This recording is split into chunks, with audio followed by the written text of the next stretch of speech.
Shalom, saudaraku yang dikasihi Tuhan. Kita jumpa lagi dalam Sapaan Damai Sejahtera. Hari ini Selasa 20 Mei 2025. Saudara, sebelum kita mendengarkan renungan firman Tuhan, marilah kita berdoa terlebih dahulu. Tuhan, kami datang kembali kepadamu untuk kami mau duduk diam, untuk mau diisi, diperbaharui oleh firman-Mu saja. Tolonglah kami Tuhan, dalam nama Yesus kami memohon. Amin.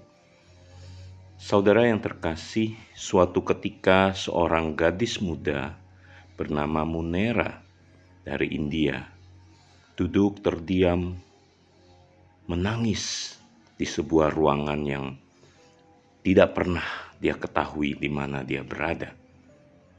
Dia menangis karena baru saja orang terkasihnya, ibunya yang selama ini dia kasihi, menjual dia kepada seorang pria tua berusia 70 tahun.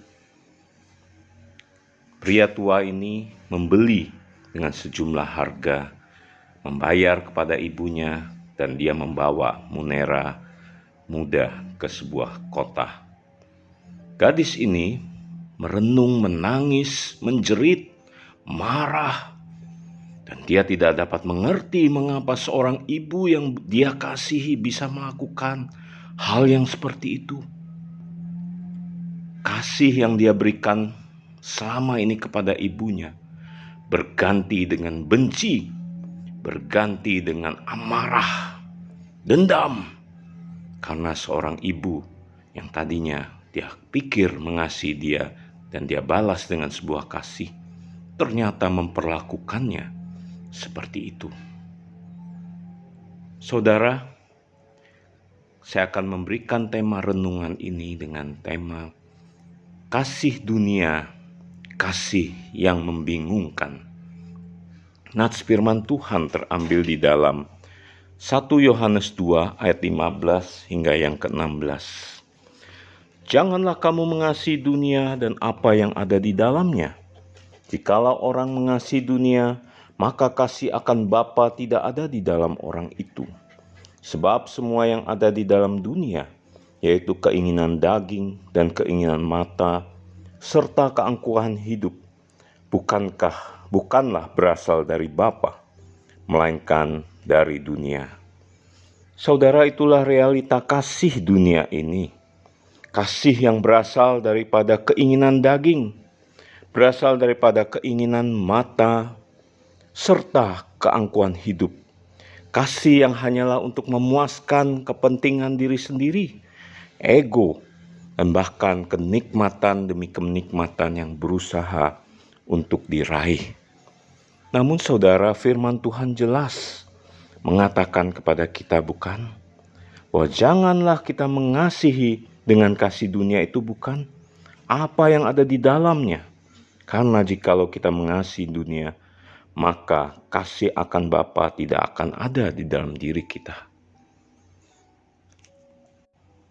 Saudaraku, demikianlah kasih dunia, sebuah kasih yang bersyarat, sebuah kasih yang tidak apa adanya, sebuah kasih yang hanyalah untuk mendapatkan keuntungan, supaya aku dipuaskan, supaya aku mendapatkan sesuatu, supaya aku menikmati kebahagiaan.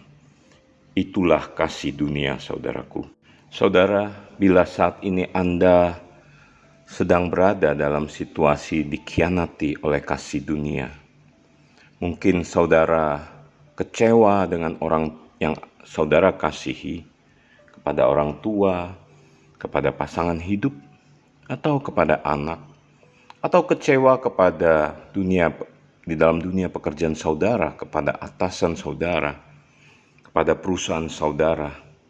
Saudara, jangan biarkan engkau tenggelam di dalam kekecewaan dan perasaan marah, perasaan dendam, perasaan ingin membalas, karena itu berasal dari dunia yang berusaha untuk memuaskan keinginan daging kita, keinginan hati kita yang senantiasa ingin dipuaskan, karena kita menuntut balas kasih itu.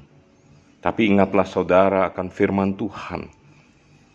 Firman Tuhan dengan tegas mengatakan untuk kita mengasihi dengan kasih Bapa. Kasih yang tak bersyarat, kasih yang senantiasa memberi walau tidak mendapat balas. Kasih yang senantiasa mau berkorban walau tidak mendapatkan apa-apa.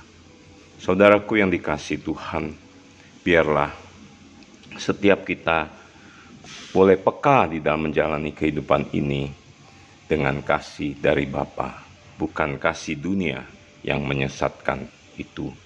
Saya akan mengakhiri renungan firman Tuhan ini dengan sebuah cerita. Izinkan saya bercerita. Tadi pagi ketika saya sedang mengajak Miko, anjing saya, berjalan-jalan, tiba-tiba lewatlah seorang anak, yaitu anak yang senantiasa bermain dengan saya di sore hari ini. Dia mau pergi ke sekolah, diantar oleh supirnya, dan mobil itu berhenti melewati saya, memanggil saya. Dia berteriak, "Uncle, uncle, aku baru mendapat sepeda baru. Aku mau sekolah dulu ya, uncle. Ntar ketemu ya nanti sore." Wah, saudara, saya senang sekali mendapat sapaan dari si anak ini, sahabat saya ini. Saya merenungkan akan perjalanan bersama dia, waktu-waktu indah bersama dia, disapa, diajak bermain, dan kita mengobrol sana-sini. Dia bercerita tentang sekolahnya hari itu kepada saya, lalu saya mengajak dia untuk berdoa sebelum dia kembali ke rumah. Bahkan kata pembantunya yang senantiasa menemani dia, kalau dia diajak mamanya pergi, dia tidak mau pergi, mau bermain dengan saya katanya, bertemu uncle dan Miko katanya. Saudara, saya merenungkan, hati saya bahagia sekali karena memiliki sebuah relasi kasih dengan seorang anak yang bukan anak saya tentu ya. Tapi bagaimana saya merenungkan kalau anak ini marah, saya mengenang satu waktu dia marah, dia teriak-teriak, dia tidak suka, lalu dia pergi meninggalkan begitu saja diri saya dengan termenung, melongok. Kok bisa ya anak marah-marah begitu? Apakah saya tetap bisa mengasihi dia ketika dia marah, dia tidak membalas kasih saya? Saudara, saya sungguh merenungkan peristiwa demi peristiwa bersama anak kecil ini yang membawa saya kepada kasih Bapa, kasih yang tak bersyarat itu, kasih yang membalas kasih dengan percuma, tidak menuntut lebih jauh karena Bapa mengasihi kita walaupun kita seringkali memberontak kepada Dia. Saudara, biarlah setiap kita boleh hidup tinggal di dalam kasih Bapa, bukan dengan kasih dunia yang selalu menuntut untuk memuaskan keinginan daging, keinginan diri kita. Biarlah kita tinggal di dalam kasih-Nya. Mari kita berdoa. Terima kasih Tuhan untuk firman-Mu. Kami belajar tentang kasih dunia, kasih yang menyesatkan itu. Tolonglah kami Tuhan, mampukan kami untuk hidup di dalam kasih Bapa, bukan menuruti kasih dunia yang menuntut keuntungan, memuaskan keinginan daging, keinginan mata, dan keinginan-keinginan lainnya.